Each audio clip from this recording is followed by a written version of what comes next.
What's up, YouTubers? This is your boy, Big Metroid Fan 12, coming to you with another video game review. And in this review, I'm going to talk about the game Dead Moon, which was released for the TurboGrafx 16 by Natsume and Zap. Now, the plot of the game is that a comet was heading toward a planet called Alpha 27, which was inhabited by humans. When they saw that this comet was coming at them, they launched some missiles to change its course and stuff like that.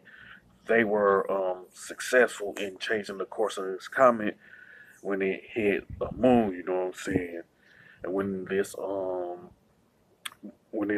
comet hit the moon, it pretty much crash landed there.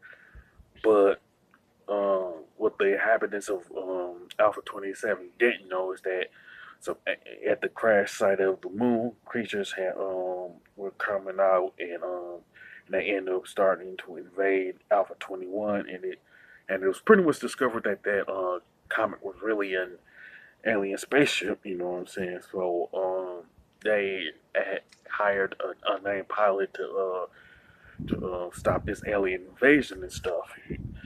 Now, pretty much the game pretty much has like six stages and stuff where you pretty much fight different alien enemies and stuff like that.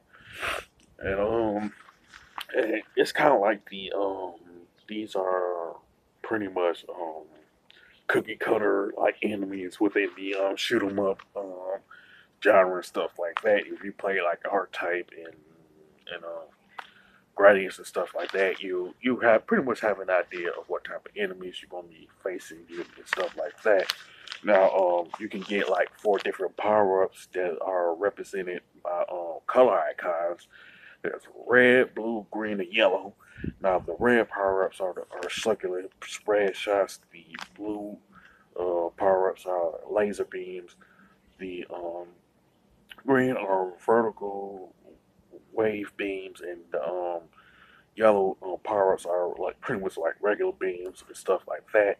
Now, if you were to pick up one power up, say it's like yellow, blue, or red, or whatever the case, and you pick up another power up of that same color, you pretty much that power up pretty much gets an upgrade. You know what I'm saying? I think it happens around like 3 or 4 times at the most. You know what I'm saying? But if you have one colored power up, like say blue, and you get a red one, that one that you had, you pretty much ended up getting replaced by the one that you got and everything. Plus, along with the color power ups, you get another power up that allows you to shoot like heat seeking missiles, which is pretty much like similar to the Gradius franchise, where you get some missile power ups along with the other ones that you use in that franchise and stuff like that.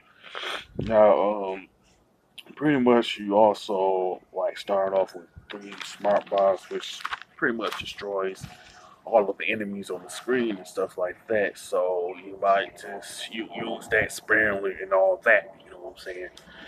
Now the graphics and design for Dead Moon are pretty good. You know what I'm saying? With some nice color palettes and all that. You know what I'm saying?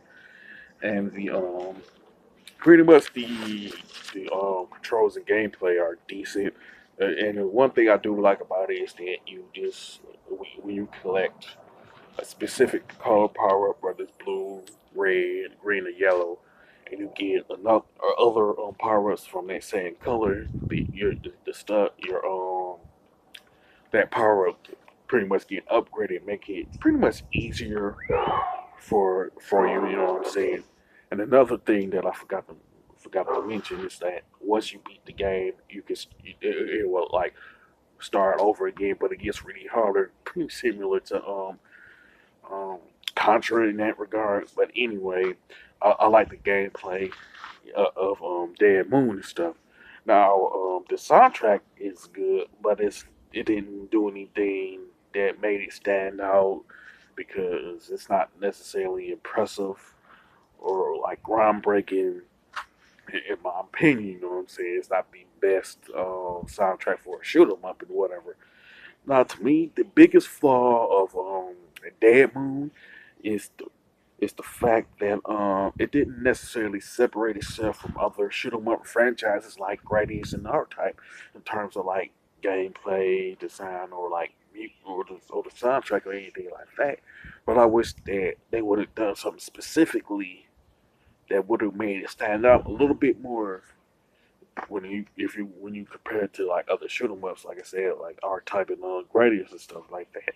But it is, but Damn Moon is a pretty decent game overall, and I would pretty much recommend it to mainly like shoot 'em up fans and